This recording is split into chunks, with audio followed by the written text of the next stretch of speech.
Ndabahaye mwiriwe na mwaramutse bakunzi ba Flehi Podcast TV umwe wese aho aherereye ndizera ko muguwe neza.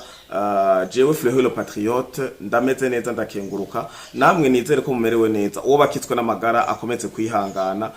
Imana irabiroranya hama aramera neza. Uno munsi mu kiyago cuno munsi cyangwa usisanguzi bw'uno munsi sinje kuvuga n'ibijanye n'intambara za RDC zo mu karere oya ahubwo ndize kunje kuvuga intambara international, intambara mpuzamakungu. Iyo ntambara irimwo igihugu cy'u Burundi, u Rwanda, Kenya, South Africa, Zambia eka n'ibindi bihugu byinshi vya Afrika. Ibihugu byinshi birashoboye kwasiga agatwe canke Amerika ikahasiga agatwe. Iyi ntambara rero ngo imeze gute? Ibi bintu byo ko bije bidasa n'ivyo Flehi le Patriote asanzwe atubwira canke asanzwe akorera ko cane. Iki kintu ni ikintu kidasanzwe cane aho kigiye kubera intambamyi ibihugu byinshi byo muri Afrika, ariko byoshobora kandi no kuba intambamyi ku gihugu ca Amerika coco gisanzwe kiriko kiraca mu bihe bitoroshe cane. Hari urugamba rudasanzwe hagati y'ibihugu vya Afrika bikuru nibi u Burundi, u Rwanda, Kenya, South Africa na Namibia n'ibindi bihugu byinshi bitandukanye biriko biragwana intambara idasanzwe. Iyi nayo ikaba ishingiye ku kibazo c'ubutunzi. Hari bihano canke ikindi kintu co novuga ko ari kiza kuri ibi bihugu vyacu kije kitavyorosha.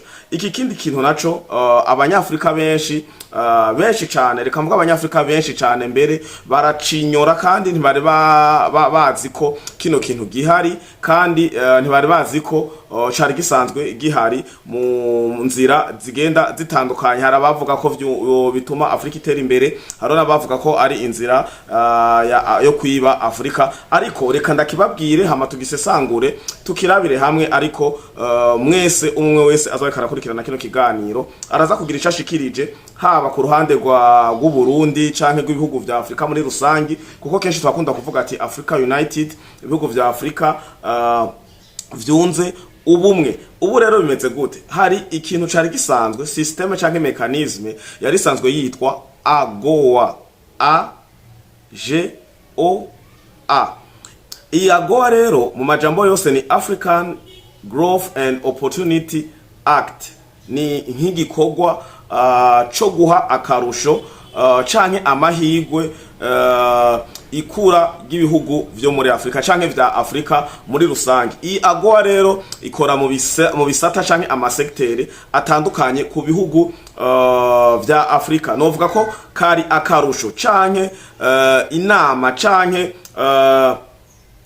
imigenderanire y'ubudandaji n'ibindi bihugu vya Afrika hagati ya Amerika n'ibihugu vyose vya Afrika. Ati vyari bimeze gute? Iyi AGOA yaha uburenganzira ibihugu vya Afrika vyose harimo Burundi, aka karere ka EAC, Afrika yose kuja kudandaza, gushora ibidandazwa bikorerwa muri Afrika, icayi, ikawa n'ibindi byinshi, ipampa n'ibindi byinshi tugenda turashora hanze uko bukeye uko bwije, bwabo butare n'ibindi bigenda bitandukanye. Amerika yari yarakuyeho ivyo bita tarif. Izi tarif ni za zindi uguma wumva ziriko ziragira intambara hagati y'Ubushinwa na Etats-Unis, aho Amerika ivuga ati Ubushinwa muje gushora ibintu vyanyu bikorerwa mu Bushinwa muri Amerika muzoriha itagisi canke izi tarif ijana zo kwinjiza ibidandazwa vyanyu muri Amerika. Ubushinwa nabwo bukavuga ati natwe muzokwinjiza kuri 200%. Iki rero kuri Afrika nta cari gihari. Wewe igihugu cawe bishoboye kugo uburenganzira bwo ku exporta ugasohora ibidandazwa canke ibitegwa njabuka amazi ukabitumbereza muri Amerika, izi tarif nta zari zihari. Iyi rero AGOA yasinywe canke yagiyeho mu bihumbi 2000, yari imaze imyaka 25 ikora. Rero iyi AGOA yahagaze. Icatumye ihagarara hanini nico ngomba ndababwire. Hariho n'ibindi biri ku ruhande bigenda biranovuga ati biri secondaire, ariko gikuru nuko mukimenya kandi munamenye n'ukungene bamwe mu ndongozi basanzwe bakurikirana runo rubuga rwa Fleury Podcast TV nabo baba batari bwaronka no makuru muyamenyereho kugira munambone ko nivyo niko ndababwira atari ibinyoma, mwongere mugire research, mugire recherche, kuko je nababwiye ati nta gihuha nzana, nta makuru apfuye, nta nakamaro, kuko jewe intambara canke ibikorwa niyemeje gukora ni ibikorwa vyo kugwanira itekana igihugu cane cacu ciza c'u Burundi, hanyuma Afrika muri rusange. Iyi rero AGOA yahagaritswe, iya AGOA yahagaritswe itariki 30 z'ukwezi kw'icenda uyu mwaka nyene 2025, ariko ibihugu vyo muri Afrika ntivyari bwatahure ko yahagaze.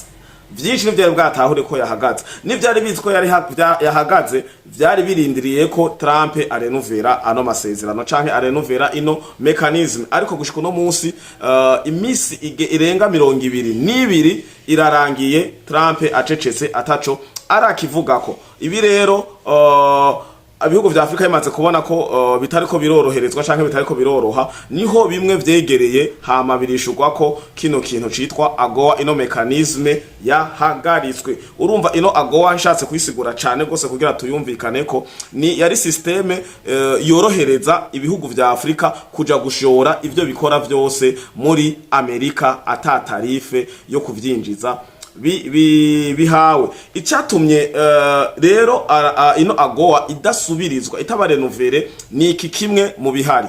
Amerika kugira ishireho AGOA hariho ivyo yari yiteze kuri Afrika, kuko nama nababwiye ni kenshi nama nababwiye nimuzomone umuzungu aguhaye ngo aguhaye amahera yagusango ni imfashanyo, haba ari ikindi kintu agushakako. Ni nka kwa kundi ushoboye kuba ushaka ikintu mu rupango rw'umuntu canke ahandi hantu ukaguma ugenda uhendesha swate umwana swate umubone iki umwimenyereza gushika naho kumbure uzoteba ukamenya nababa muri ugo rugo. Amerika rero nivyo bihugu vya Burayi niko bikora, byari vyaruguruye ino gate ya AGOA kugira ibihugu vyacu bigende gushora muri Amerika bitarishe tarifu. Mugabo ntikwari kwa gusa, Amerika yari ifise ama exigence canke yari ifise n'ibindi bintu biri nyuma iherekezesha kuno kugurura canke kuno gukuraho tarifu kuri bino bihugu vya Afrika. Mugabo hanini mu vyo bari baravuganye ikiriko kiravyonona nticari caravuzwe, ahubwo Trump canke Amerika yavuze ati ko aba bantu twabarendegeje bakamara no gusoserwa nuko ibidandazwa vyabo bigugwa ku bwinshi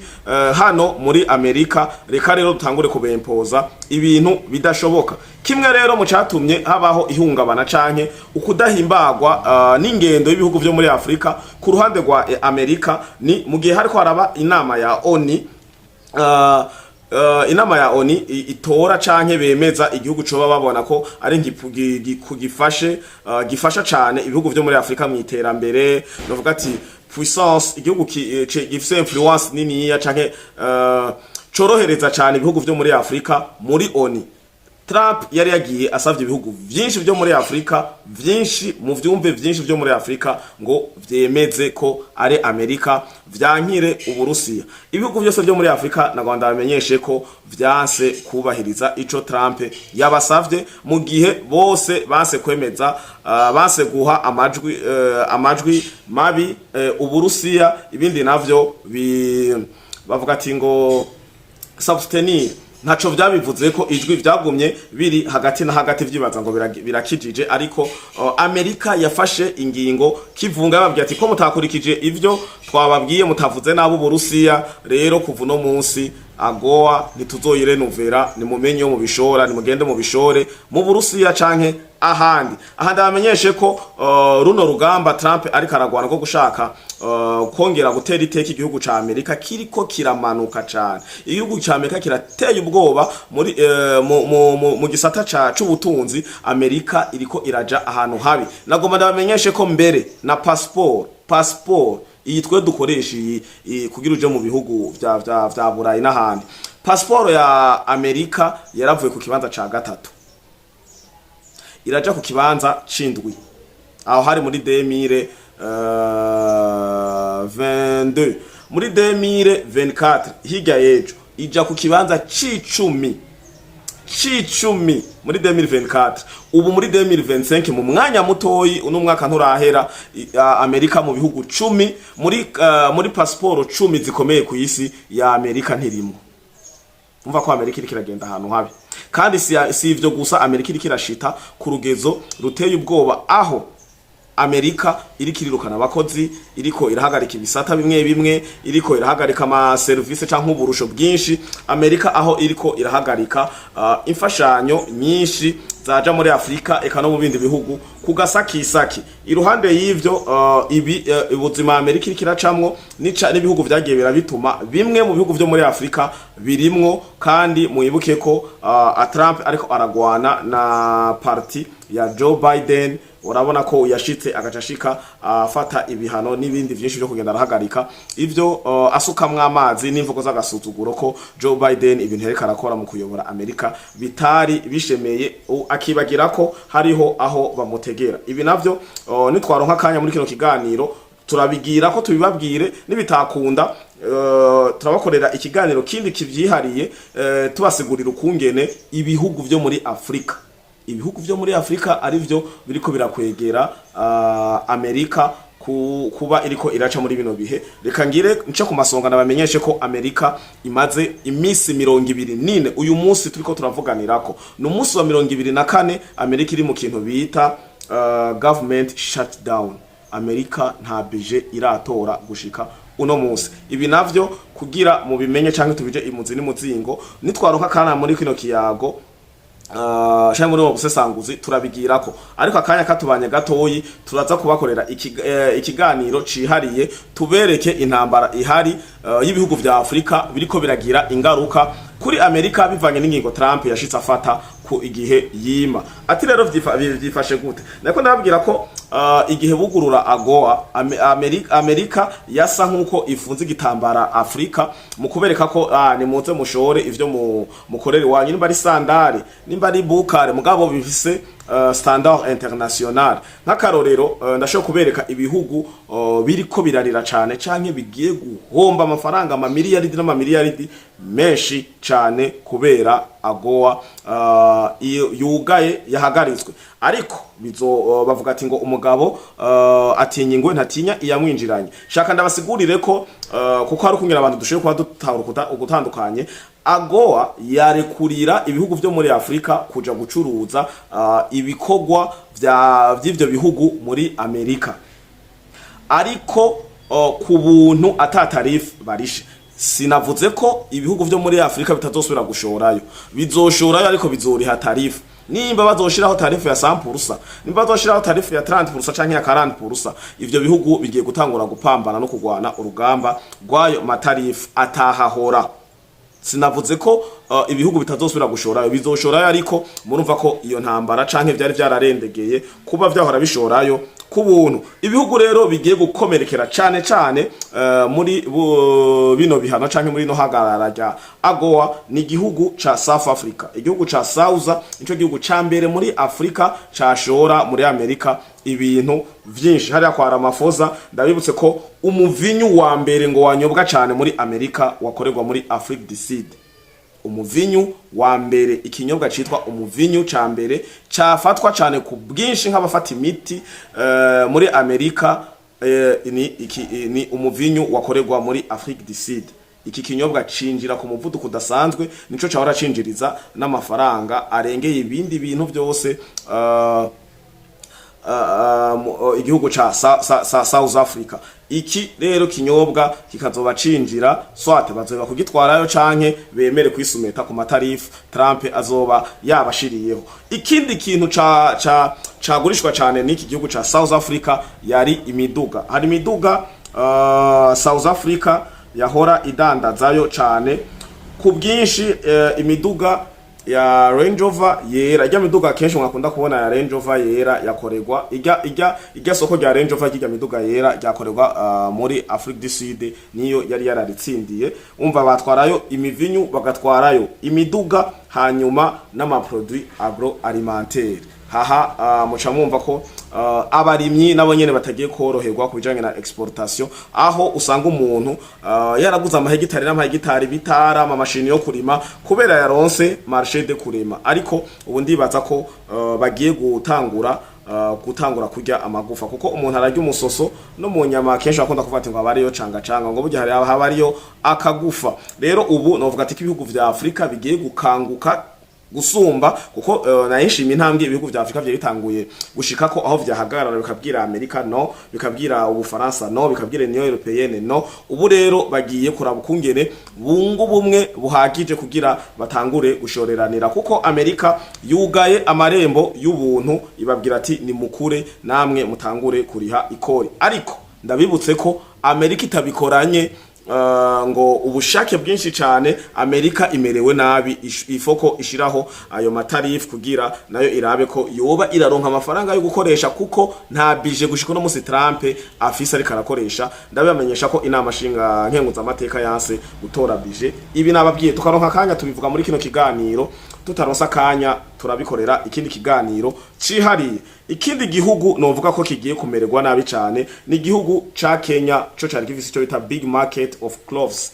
Kenya yakora impuzu nyinshi, haga twese turakunda gutanga, ndombo ndabivuze ndatwara abantu baza gutangara surtout b'abanyafrika bamaze kwisha mu mutwe k'ibintu byinshi biva mu bazungu, ariko na Rwanda bamenyeshe ko Kenya mu bihugu vya mbere byo muri Afrika vyadandaza impuzu, vyatwara impuzu bizitwara muri Amerika. Kenya nico kintu ca mbere yatwara muri leta zunze ubumwe za Amerika, bari barahawe isoko ry'impuzu. Aba nabo murumva ko batagiye koroherezwa. Ikindi gihugu hano muri Afrika ca gatatu naco nyene kigiye kubangamirwa ni igihugu ca Zambia.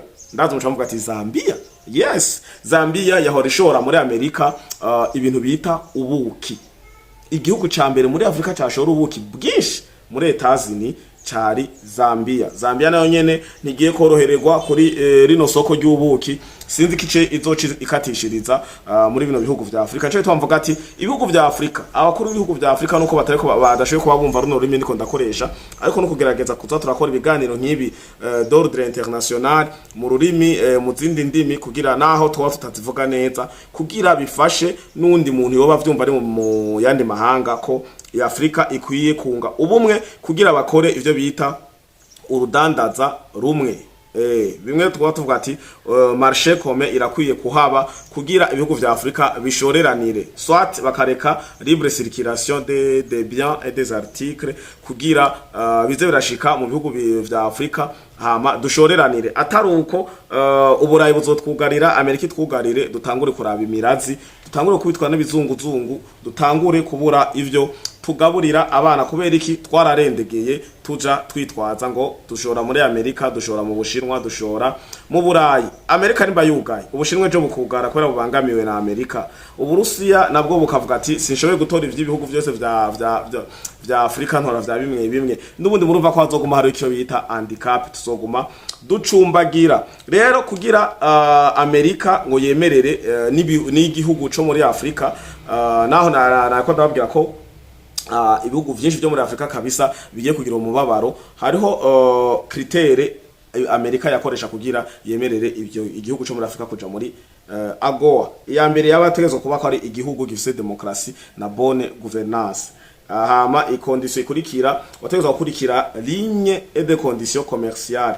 Bategerezwa kukubwira ati zana ibi bintu binganuku ntiwarenza, canke nabo bakakwempoza ibindi vy'iwabo ugenda ujanye. Ikindi kintu rero Amerika arico cayibereye intambamyi, arico yari yaranyegeje ibihugu vya Afrika, c'était juste obéir que les pays africains doivent obéir l'ordre des États-Unis kubijanye na proposition zizoba ziriko ziraba haba muri ONU canke sur le marché international. Ibihugu navyo byo muri Afrika nababwiye abarongozi bubu barikanguye. Rero Trump aca asanga ari désillusionné nkuko yaravyiteze, agwa mu mazi abira biramushwishwita, biramwankira imubwira ati Ubushinwa canke Uburusiya ntaco dupfa, imba mufise byo mupfa gende mu biregre hariya, kuko ndabibutse ko ibihugu byinshi byo muri Afrika byamaze kugira des liens canke alliance ya business canke ya za gisirikare n'ubundi bufasha mu vy'iterambere vy'ibihugu n'Uburusiya n'Ubushinwa. Ikintu kitanezereza n'ubundi Amerika naho yo bafashe ivyo bihano vyose harimwo kumbure n'ishavu no kubona ibihugu vyo muri Afrika biriko biragisimbuka aho ni dollar mugiye kuraba kuri taux de change muri biriya bihugu siniko ndavuga muri ibihugu vyacu biriya bihugu vya Russia, Chine, idolare ririko riramanuka kandi ryarakorotse ku rugero rudasanzwe mbere aho naho bariko baragerageza kuraba kungene borisibanganya bori devaloriza ntirisubire gukora muri ivyo bihugu. Rero nababwiye icatumye nyamukuru nuko ibihugu vya Afrika vyanse gukurikiza ivyo Amerika canke Trump yabasavye muri ako kanama ka ONU.